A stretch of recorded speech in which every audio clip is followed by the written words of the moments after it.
Hello YouTube, Dave here again. I just wanted to do a quick little additional side video to go along with the Kicking It Old School video I did on the character death and dying rules throughout the various editions of the Dungeons & Dragons game. So I went from 1st edition AD&D, Basic Expert, 2nd edition AD&D, 3rd edition, 4th, and into 5th edition, and the different ways that the systems have had the default rules as written rules for character death and if you go into a dying state. Now, when I was discussing AD&D 1st and 2nd edition, the default rule is that your character dies when reduced to 0 hit points. Like if you take any damage that brings you to 0 in any way, shape, or form, your character was dead and that was it. Now, I never actually played in a 2nd edition AD&D game that used that rule, and we always used the optional rule of hovering at death's door, which is what we're going to talk about here today. Because concepts or aspects of the hovering at death's door rules, the optional rule, did become the basis for the death and dying rules for 3rd edition D&D, although there are still some pretty serious differences between the two. So in 3rd edition D&D, just as a quick little refresher, if your character is reduced into negative hit points, they fall unconscious, and they get to make a roll to stabilize each round. If they fail, they bleed out an additional point of damage until they reach -10. If they reach -10 from the very beginning, then again, they're just dead. They don't have to make any rolls. They don't bleed out at all. They're just gone. And if you receive any sort of healing when you're in negative hit points, in 3rd edition, you have to heal through those negative hit points to get back to a positive total in order to regain consciousness and be effective. So we're going to look at the 2nd edition AD&D hovering at death's door optional rule in this video because it's interesting.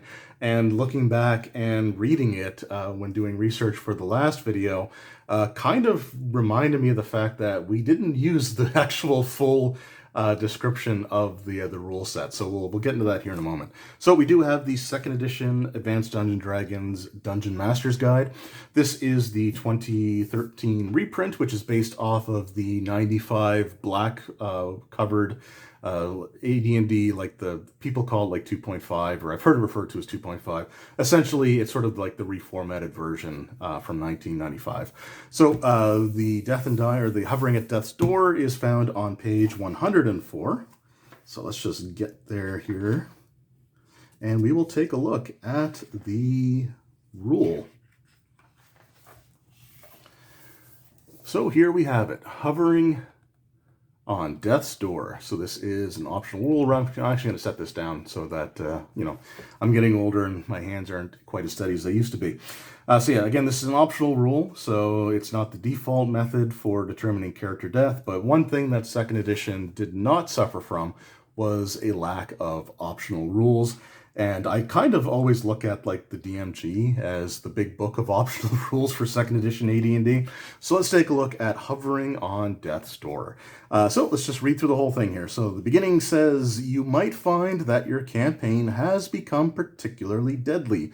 Too many player characters are dying. If this happens, you may want to allow characters to survive for short periods of time, even after their hit points reach or drop below 0. When this rule is in use, a character can remain alive until his hit points reach -10. However, as soon as the character reaches 0 hit points, he falls to the ground unconscious. Thereafter, he automatically loses 1 hit point each round, and his survival from this point on depends on the quick thinking of his companions. If they reach the character before his hit points reach -10 and spend at least 1 round tending to his wounds, staunching the flow of blood, etc., the character does not die immediately.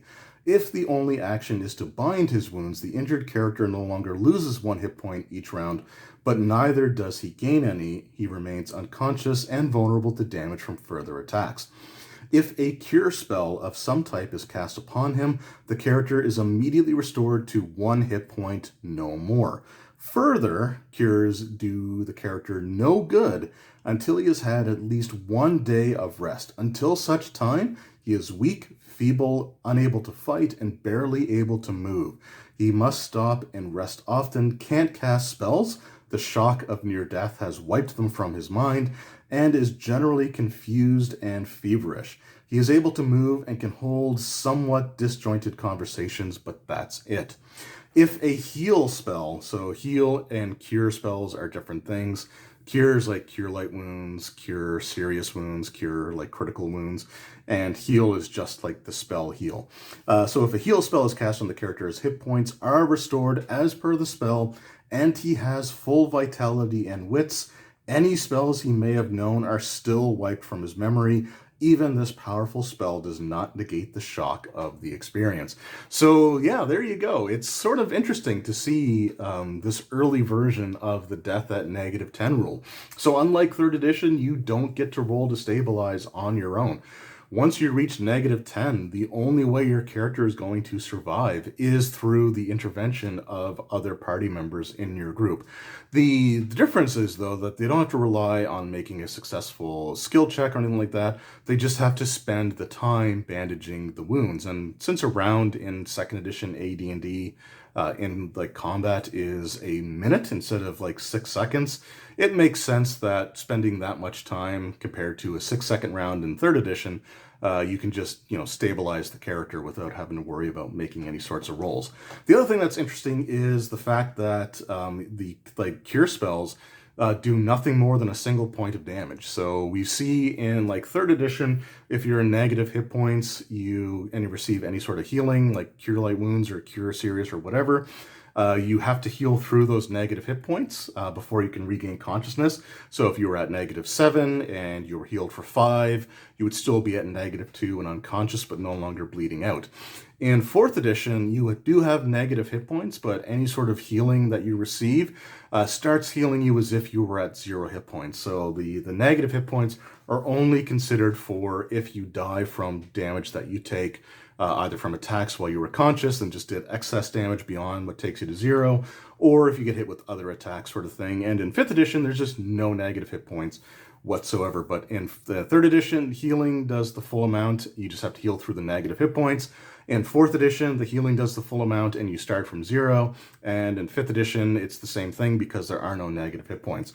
So it's just kind of interesting to see the way that they kind of handle the differences there. So if you're knocked unconscious and you're stabilized, and even if you get a cure spell, your character is essentially out of commission until you get that full day of rest. And that's the only time afterwards that cure spells will actually work on you.